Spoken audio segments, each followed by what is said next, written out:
আসলতে আপোনালোকে আজি এই উৰুকাৰ দিনটোত বাতৰি সংগ্ৰহ কৰিবৰ কাৰণে আহিছে তাৰ কাৰণে আমি মোৰ তৰফৰ পৰা আন্তৰিক শুভেচ্ছা জ্ঞাপন কৰিছোঁ আৰু আজি ভোগালী বিহুৰ উৰুকাৰ দিনটোত মই মাছ কিনিবলৈ আহিছিলোঁ আৰু দেখিছোঁ বহুত ডাঙৰ ডাঙৰ মাছ উঠিছে ইয়াৰ বজাৰখনত আসলতে ভাৰত ভূটান সীমান্তৰ এইখন হৈছে সীমান্তৱৰ্তী ডিমাকুছী বজাৰ আৰু এই গোটেই পিছপৰা বজাৰ ইয়াতে চিতল মাছ আহিছে ভকুৱা আহিছে ৰৌ আহিছে চিতল মাছ আহিছে আৰু বিকেট আহিছে ডাঙৰ ইতিমধ্যে বিকেট প্ৰায় 20 কেজিৰ বিকেট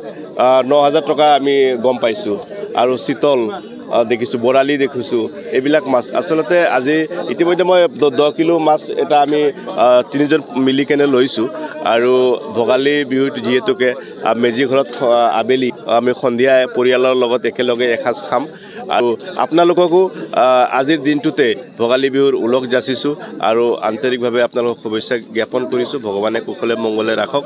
তাৰে কামনা কৰিছোঁ আৰু যাতে সকলোৱে অসমবাসী বা সকলো অসমীয়াই যাতে ওলাই আহক মেজি ঘৰত এসাঁজ খোৱাৰ যি তৃপ্তি বা যি আনন্দ পৰিয়ালৰ লগত সকলোৱে খাওক তাৰে কামনা কৰিছোঁ নমস্কাৰ সকলো অসমবাসীলৈ ভোগালী বিহুৰ উলগ আৰু শুভেচ্ছা জ্ঞাপন কৰিছোঁ আমি এতিয়া বৰ্তমান উপস্থিত ডিমাকুছী আমাৰ ওদালগুৰি ডিষ্ট্ৰিক্টৰ আটাইতকৈ এখন উল্লেখযোগ্য বজাৰ মাঘৰ বিহুৰ সময়ত মাছৰ বজাৰ খুব উজান উঠে আৰু মাছ কিনিবলৈ আমাৰ ইয়াতে সকলো ৰাইজে এতিয়া হেল্প কৰা লগাইছে আমিও আহিছোঁ এতিয়া মাছ কিনিবৰ কাৰণে মাছ প্ৰায় আমি এতিয়া ঠিক কৰিছোঁ এটা আমি চিতল মাছ এটা ল'ম 6 কেজি ওজনৰ এটা ল'ম কিন্তু ইয়াতে ডাঙৰ মাছ আহিছে আমাৰ ইয়াতে আহিছে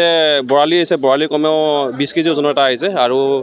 ৰৌ ভকুৱা এইবোৰতো আছে ডাঙৰ মাছ আহিছে প্ৰত্যেক বছৰে আহে এখন উল্লেখযোগ্য বজাৰ এখন ডিমাকুছী বজাৰ এখন গতিকে বিভিন্ন জাগাৰ পৰা ইয়াতে মাছ আহিছে আৰু আমাৰ লোকেলো আছে গতিকে মাছ সকলো কিনিব আহিছে কিন্তু দামৰ অকণমান তাৰতম্য আছে বেলেগ ঠাইতকৈ ইয়াতে অলপমান মাছৰ বজাৰ দাম বেছি দেখা পাইছোঁ বৰালি মাছৰ কিলো এটা 1500 টকালৈ গুচি গৈছে হয়তো বেলেগ ঠাইত হয়তো কম হ'বও পাৰে হাঁহৰ দামো বহুত যথেষ্ট উঠিছে ইয়াতে যোৰা 1500-1700 টকালৈ গুচি গৈছে গতিকে সাধাৰণ শ্ৰেণীৰ মানে দুখীয়া মানুহৰ কাৰণে যথেষ্ট অসুবিধা হ'ব মাছৰ দাম যদি বেছি হয় ধনী মানুহৰ কাৰণে প্ৰব্লেম নাই কিন্তু দুখীয়া মানুহৰ কাৰণে অকণমান অসুবিধা হ'ব তথাপি এতিয়া আমি দেখা পাইছোঁ যে মাছ এতিয়া কমেও 20 কেজি ওজনৰ এটা বিকেট এটা আহিছে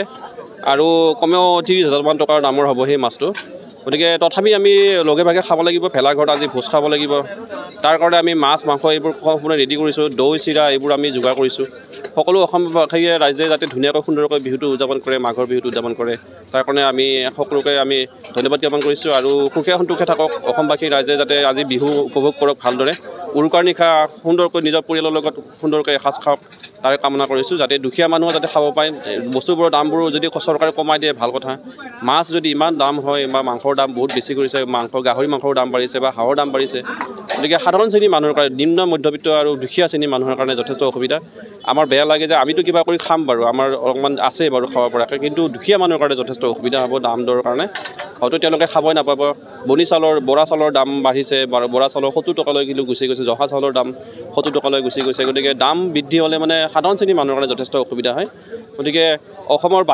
বাহিৰা ঠাইত কেনেকুৱা ধৰণৰ নাজানো দাম কিন্তু আমাৰ ডিমাকুছী অঞ্চলত দামৰ ক্ষেত্ৰত অকণমান বেছি দেখা গৈছে টংলা বা এইফালে কলাগাঁও চাইডে হাঁহৰ যোৰা 1000 টকাত পোৱা বুজি গম পোৱা গৈছে কিন্তু ইয়াতে 1700 টকালৈ গৈছে 1500 টকালৈ গৈছে গতিকে দামৰ ক্ষেত্ৰত অকণমান যদি চোৱা চিতা কৰে স্থানীয় প্ৰশাসন বা সেইমতে তেতিয়াহ'লে নিশ্চয় আমাৰ ইয়াতে কিছুমান দুখীয়া মানুহৰ কাৰণে যথেষ্ট সুবিধা হ'ব ধন্যবাদ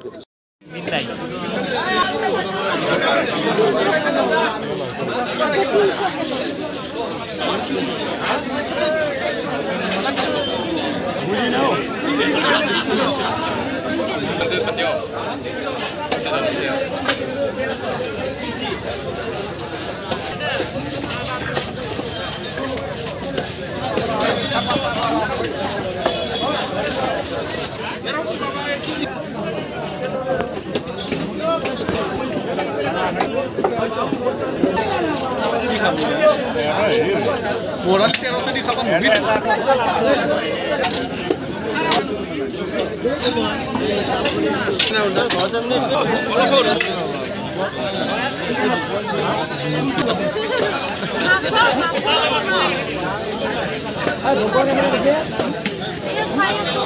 Buku ada lihat tanggal.